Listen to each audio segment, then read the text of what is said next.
Welcome back to another Easy Mind reaction, guys. Today we're reacting from the channel Big Think. They always got great videos. Let me make this full screen for you guys. 1080p, always got to make sure. Title: Is reality real? These neuroscientists don't think so. I think you guys should go in the comments right now and leave your answers before we get started in the video. Do you guys think reality is real? What do you think this video... Actually, let's read the description real quick. We might learn more about this. Okay. Is there an external reality? Is reality objective? Is the information your senses are feeding you an accurate depiction of reality? Ooh, great question. Most neuroscientists, biologists, and scientific leaders believe that we only understand a sliver of what is real. I really said silver. Although we assume our senses are telling us the truth, they're actually fabricated to us. Considering senses are unique from person to person, and though our unique senses we can know, and through our unique senses we can only interpret, temperate a fraction of what is real. I gotta look that word up afterwards. There's no all-encompassing perspective one can have. Because of this, we need to take our perceptions seriously, but not literally. Multiple perspectives have to be taken, as each will have some sort of truth lies. What am I reading? As each will have some sort of truth lies within them. No, I'm reading correctly. What is it? Seeing partial truth in multiple perspectives is fundamental to navigating the world and making informed decisions. Truly believe that. I already told this is going to be a great video. Get right into it. Is there an external reality?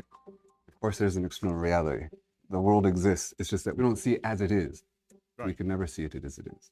In fact, it's even useful to not see it as it is. And the reason is because we have no direct access to that physical world other than through our senses.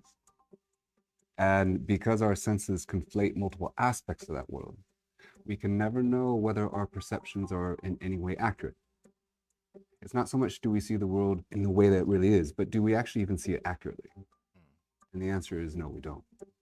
However paradoxical it sounds, if we think of what is visible as just what projects to the eyes, we see much more than is visible.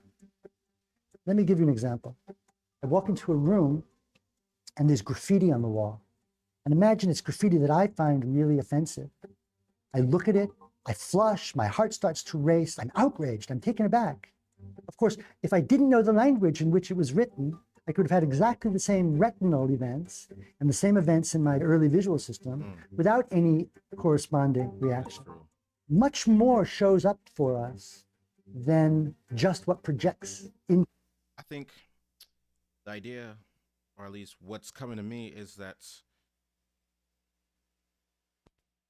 there's much more attached to what we see because of, one, experiences, two, the things in which we're taught, and maybe there's a three, but it's not coming to me right now. But there's just context associated with the things that surround us in our environment, and language also has a play a part in that as well, because words have different connotations, and depending on the individual, depending on the history of the individual, the environment, or all those different components that could be taken into consideration, you might interpret what the individual is saying in a different way than what another individual might who's saying the same exact thing. You might see what they're saying in a completely different way, and so all that is taken into I think it should be taken into consideration, but I think very seldomly do people look to make those distinctions between people, or we do subconsciously, we do make those distinctions, but I think a lot of times those distinctions in which we make are, I don't want to say false, but are fabricated, or there's already a basis, and so it's what's the word? It's biased. It's our perception, our perspective is biased. Let me take it back though.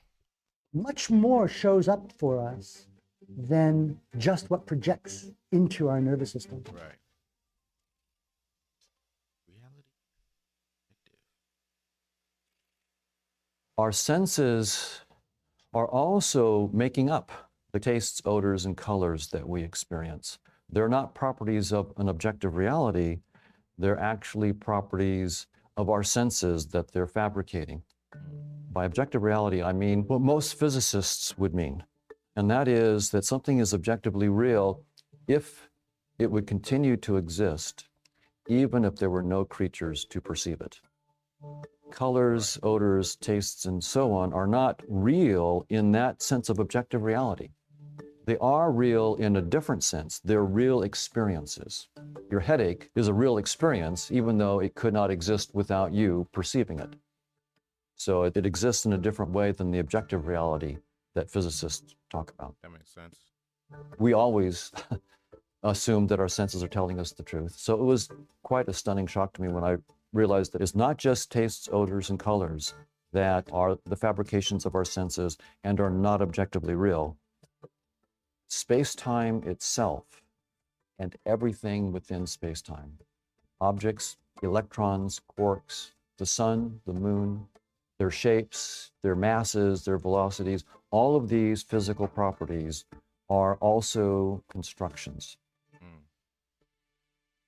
Sometimes it's really difficult for people to understand that the data that your brain is receiving is meaningless, because when they open their eyes, they look around and say, well, I see everything. What do you mean it's meaningless? A really simple example is color. Scientific knowledge of what light is shows us that our natural perception leaves a lot on the table. The human perception of color is limited really by the principles of quantum mechanics. It's interesting to compare the human perception of color to the perception of sound. When you have two pure tones together, like a C and a G, a simple chord that's a fifth, if you hear that, you can hear the separate tones even though they're played together, and you hear a chord, you can also sense the separate tones. Whereas with colors, if you have two different colors, say spectral green and spectral red, and mix them, what you see is not a chord where you can see the distinct identities preserved, but rather an intermediate color. In fact, you'll see something that looks like yellow. It's as if in music, when you played a C and a G together, instead of hearing a chord, you just heard the note E, the intermediate note. So at this most basic level, we don't represent even the information we're getting in any accurate way. And the reason is because it was useful to see it this way. Right. We're seeing the utility of the data, not the data. I think that's important to note. Understanding that, I think, can help, I guess, world leaders or just those who have major influences on large masses of people. If you look to understand it, I think everything falls into context. And if you could take into consideration the context of any given situation, be conscious of it, you can really, I think, more efficiently and for the benefit of not just you who's looking to, I guess, solve a problem, but also to the individuals who make up the problem or who exist within the problem. If you really pay attention to this, to not so much as the immediate cause, but also the aspects which attach to that cause, I think it would be easier. Well, like I said, it's easier. I'm thinking it's easier said than done, but it would be easier to come up with a solution than it would be if you just were focused on the problem or focus on the extracted idea, which only you seem to be aware of, or only you seem to recognize. So, like for me, for instance, a lot of times when I talking to different friends or different families or different people, you have to take into consideration, or what I do, I take into consideration the context of the situation. You know, if I'm talking to a friend who's having a problem romantically, well, not romantically, but in a relationship with another individual, I need to keep in mind that this person, maybe if the person is yelling, you know, the frustration is not directed at me, is directed at the person, but they're just speaking in anger. But if I was a person who only saw in that given situation that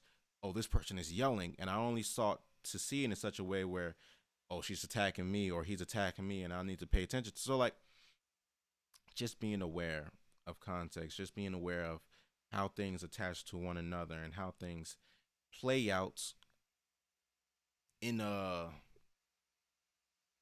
machine, in a systematic way, I guess. You know how there's parts to the whole, and you have to pay just as much attention to the parts as you do to the whole, which can kind of be hard because it might be the idea of trying to look at heads at the same time in which tails is facing you, and so it's like, how do you do both at the same time? And it's just a matter of flipping back and forth. Sometimes I catch myself, sometimes I have a emotional reaction, and then I have to consciously you know, reel myself back in and be like, wait a minute, I understand you feel this way about this happening, this situation.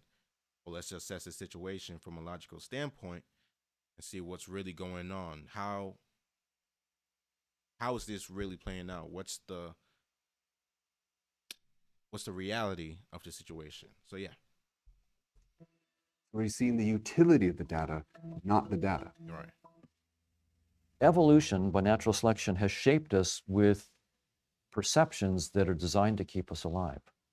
So if I see a snake, don't pick it up. If I see a cliff, don't jump off. If I see a train, don't step in front of it. We have to take our perceptions seriously, but that does not entitle us to take them literally. Perception itself, a perspective on something defined by perception, is inherently a reduction of the information of the thing. My perspective of it is going to be a lot less total information than the actual thing is. I can look at the object from the east side or the west side or the top or the north side or the inside microscopically, telescopically. They'll all give me different information. None will give me the entirety of the information about the situation. These ads, man. So there is no all-encompassing perspective that gives me all of the information about almost any situation. What this means is that reality itself is transperspectival. Can't be captured in any perspective. So multiple perspectives have to be taken. And the thing is, I feel like even if multiple perspectives are taken, granted, do you get a better understanding? I believe, like, even when that's why when I'm assessing a situation just with myself, I might go out my way to talk to other people and get their input on the same situation which I might be assessing. Or even for me as an individual, I asked other people. I had an experiment, a social experiment I did on an Easy Mind Instagram, where I asked friends and